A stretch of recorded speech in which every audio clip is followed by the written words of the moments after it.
The following was a bundle of letters found in an old preacher's basement.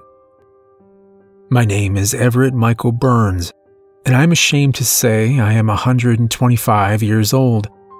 I have all the documentation to prove it, contained in this envelope. I currently live on the southern edge of the Redwoods Forest in California, but this wasn't always so. I was born and raised in the Pine Barrens of New Jersey, in a town named Leeds Point. Now, it's just a wide spot in the road. But back in 1903, I experienced something there that I haven't spoken of to date. I am breaking my silence now, well, because a debt I owe is finally due. In the summer of 1903, I was 16 years old, with only the cares of a girl down the street and where my next nickel was coming from. In my spare time, I could be found wandering out in the pine thickets, hunting the squirrels and fishing in the several brooks that ran through my daddy's 59 acres. Sometimes, Abigail and I would go together, and we'd sit in the tops of the trees and ride out the occasional afternoon thunderstorm. Once in a while, I would dare to steal a kiss, and Abigail would giggle. These days, it's considered unwise for a couple so young to get married, but back then, tons of folks got married when they hit 18, and we were happy in knowing that we could.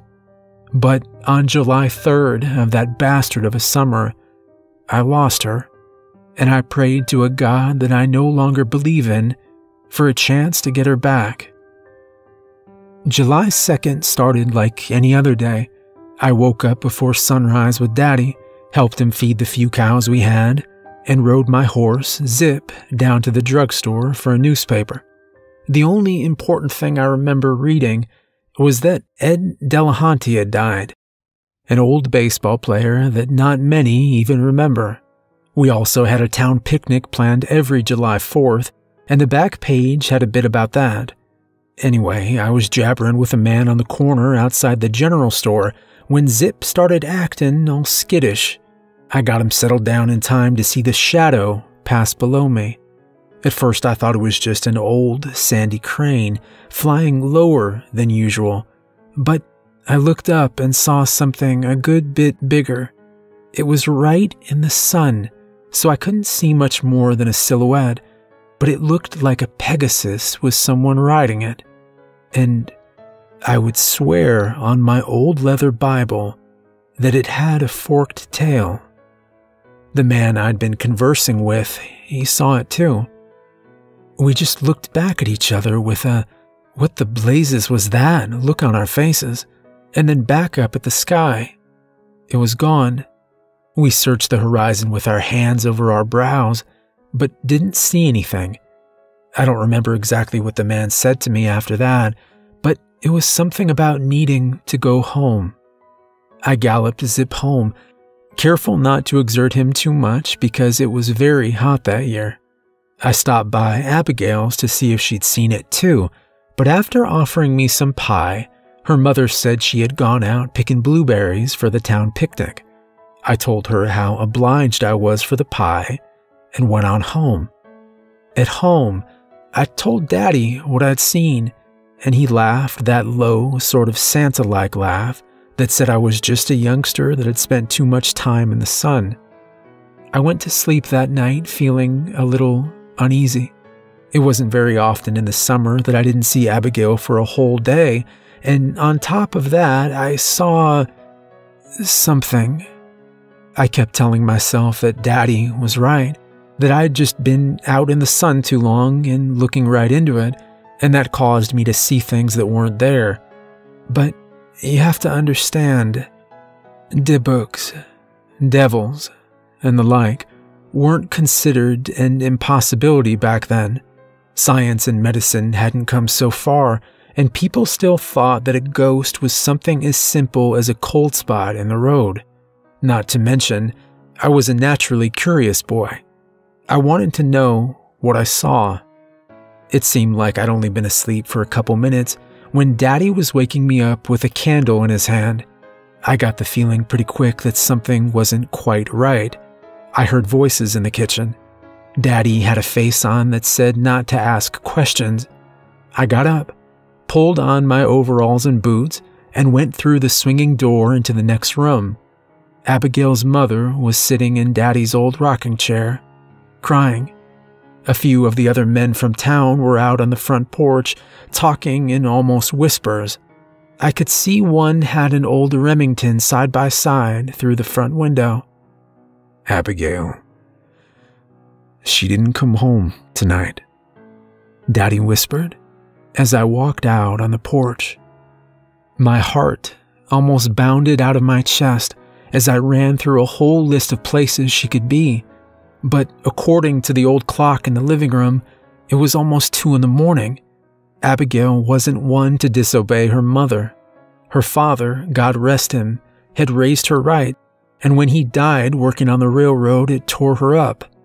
She followed his rules almost as a memorial, and her mother almost never had to discipline her. It was unheard of to be out past nightfall, unless she was with Daddy and I. I told the men that the only place she might be would be the old blueberry bushes out by Briar Creek, where we'd fish sometimes. With nothing else to start with, Daddy and the rest of them mounted their horses and set off. No one told me to stay behind. I think they knew it would have been useless. We rode in silence, except for the clopping of the horses' hooves. I found myself wandering deeper into the woods, having separated from the group hours before. I had tied Zip up back at the edge of the forest because the trees were going to be too thick for him to be any use. I was back in there farther than I'd ever been. Our back 20 acres had ended a couple hours ago when I went under our barbed wire fence. The pine trees grew steadily bigger around, and the briar patches cut my arms as they became almost impossible to avoid. The wind-up pocket watch my grandfather had left me told me it was almost 8 in the morning, but the thick trees made it seem much earlier, allowing only a few rays of sunshine to reach the pine needle carpet below. Eventually, the needles got so thick that nothing grew through them, and I remember thinking how relieved I was to be free of all the sticker bushes when I saw the damnedest thing. The trees thinned to form a small meadow full of dead grass, and in the middle stood a tree the likes of which I'd never seen and never have again. It seemed like an oak tree, but it wasn't at the right height for its girth. 5 men couldn't have reached around it if they'd been holding hands, but the leafless branches were coming off low enough for me to reach up and grab them. The tree's crown spread out so far that it put most of the meadow under its shadow, and the meadow was almost the size of a baseball diamond's infield. But despite all that, it wasn't what had my undivided attention. No, what caught my eye was the big hollow at the bottom, between 2 of its massive roots. Abigail had given me the story of Alice and the rabbit hole. This one was definitely big enough for Alice, maybe even a horse, but I definitely didn't want to find out where it led. As I got closer, I could hear a low buzzing, like a beehive or a bunch of flies on a carcass. I got close enough to see down the hole, but got no closer. The bug sound was definitely coming from down in there.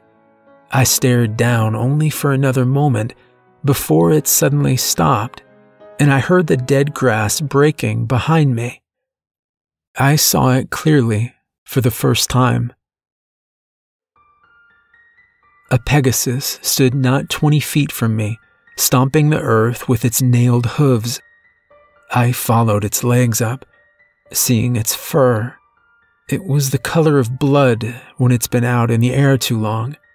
Its wings were leathery and veined, like a bat's, and as they folded down, they revealed the creature's rider, a pale man, the whiteness of his skin outdone only by his clothing.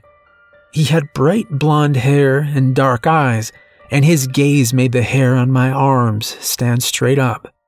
I took a few steps back, tripping over a tree root and falling flat on my back.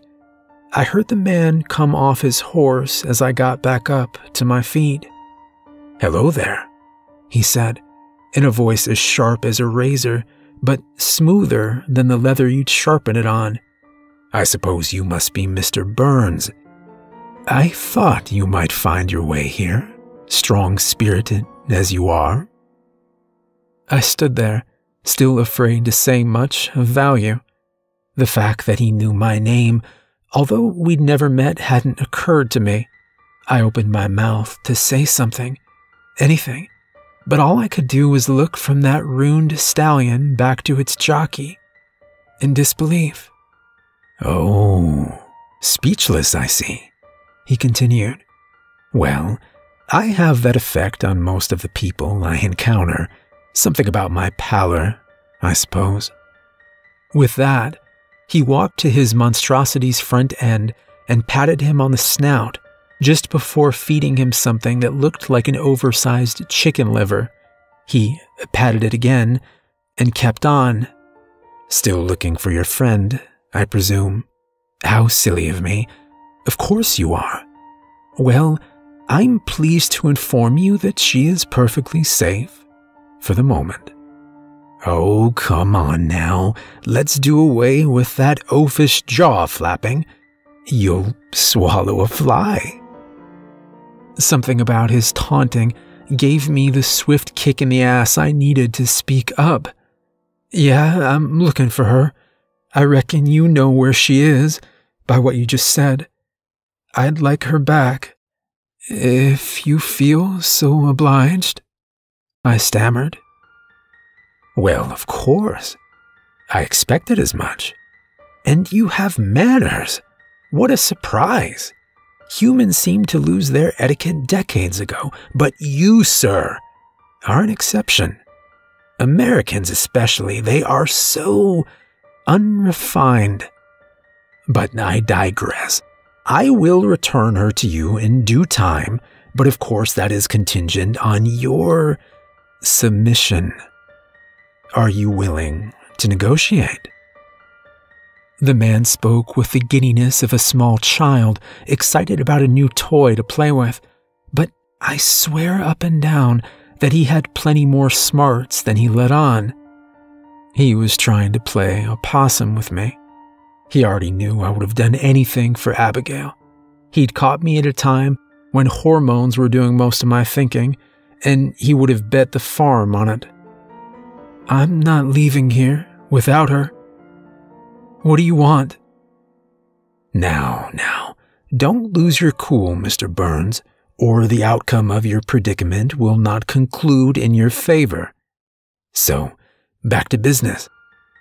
I only ask for what I would call a projection. Most people here call it a soul. Oh, I see the alarm on your face, but not to worry. It's quite a painless process, I assure you. And you don't lose your soul presently. In actuality, you would merely be providing me with a voucher, implying rights to it when you expire.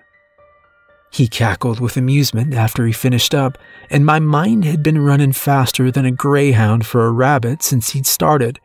How on earth did this man plan on taking my eternal soul? Could he actually do it? At first I doubted it, but then I looked back at his pet. Something like that I'd only read about in some Greek storybook, and someone just fooling around wouldn't just happen to have something the world didn't even believe to exist. I thought hard about my next words. "So you'd like my soul?" I asked, and he simply nodded in agreement, a flat look on his face. "So, pretty much, it just belongs to you when I die?" "That is correct, my young friend. All you have to do is consume one of those delectable fungi over there." He pointed to a small patch of dark brown toadstools growing near the base of a big oak. They were small, but there were a lot. I didn't like the idea of eating a mushroom I'd never laid eyes on before. How do I know it won't just kill me and let you ride off into the sunset? I asked. Ah, a clever one you are. Quite simply, my boy, you don't. All I can do is promise you that after you eat it, you will lose consciousness, and when you awaken, you will find yourself at home in your bed, and Abigail will be safe and sound, back with her mother, with no memory of her little ordeal. You'll both be happy together, but if I may be so bold, does it really even matter if I can promise you anything? Would life be worth living to you without her? He had me. I suppose not. Stupendous. Now, I can comfort you farther by saying that I desire your soul more than anyone else's at this very moment. Not many like you present themselves. I suppose that's irrelevant when you have infinity to search, but nevertheless, I must obtain it from my collection. If you die here, who knows where your spirit will go? I need control before it is released. So, if you please. He pointed me to his mushrooms, and I went to them, wondering what I had gotten myself into. It seemed pretty simple. Eat a mushroom, get Abigail back. So what if I gave up my soul?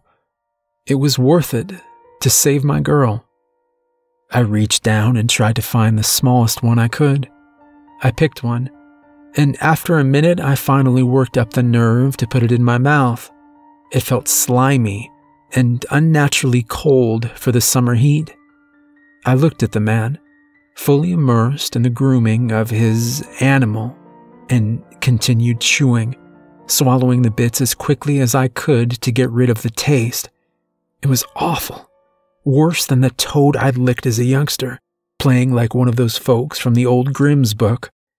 The last thing I remember before the lights went out was the pale man looking at me like a lion at a lamb chop, a triumphant smile on his face. I woke up the next morning in my own bed as promised. I shot up and looked around the room, wondering how I'd gotten there. Then I remembered the man and his Pegasus. It had to have been a dream, I said to myself, but I still had the taste of that mushroom in the back of my throat. I put on my shirt and overalls, trying to get my noggin around what had happened. I finally got my boots on and rushed through the house looking for Daddy. He wasn't around, so I went out the front door and headed for Abigail's. She was on her front porch swing, humming and reading a hymnal. My heart leapt at the sight of her. I never asked her about what happened or what she remembered. She just told me she'd fallen asleep in a tree with her book and hadn't woken up till the next day. As for me, Daddy said that the search was called off when she finally turned up, and I'd returned a couple hours later and gone to bed without a word. He'd given me my space because he figured I was beat. Abigail and I got hitched 2 years later, and eventually I rarely thought about that day out in the Pine Barrens. Right afterwards, lots of people were talking about what they'd seen flying through the sky that day. People all over New Jersey, in fact. But I kept my mouth shut, afraid to speak of any of it. We had 6 wonderful children, 3 boys and girls each. I got pretty good at breeding horses and made a fair amount at it. We were happy for almost 15 years, until one day the county sheriff came to my door carrying my son's hat. He'd been out making the rounds selling his paper and dropped some of them. They went blowing across the place, and he ran after them, not watching where he was going. He had run up on the town's old dry well and gone right over the side, his hat coming off as he did. His neck had broke when he hit the bottom. A freak accident, they told me. My wife and I took it hard.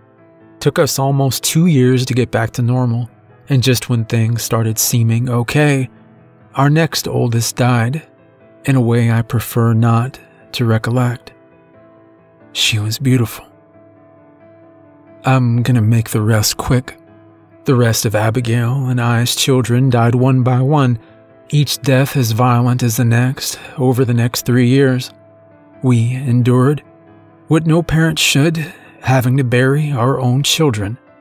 I had begun suspecting that I had been overcharged back on that day in the woods when our second child died.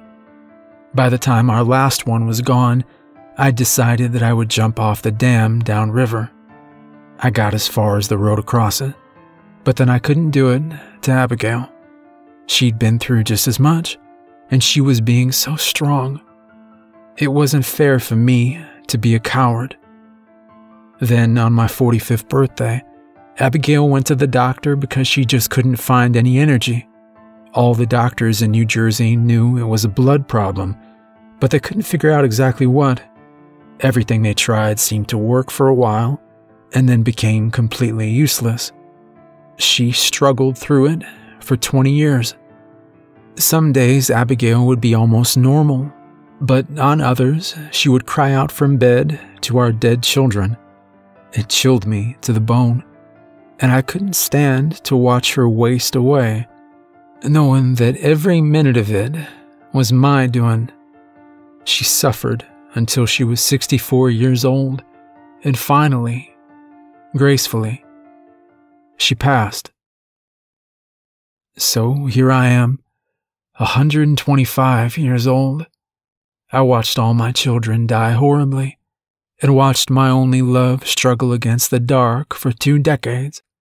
I've seen things no father or husband should, and something has kept me here for 60 years, to keep reliving it every night. But I can't do that anymore. I've written these letters for whoever finds me, mercifully lifeless on this altar. I just need someone to know that on that day so many years ago, I looked down that hollow and witnessed the depths of hell. I turned around and struck a deal with its keeper.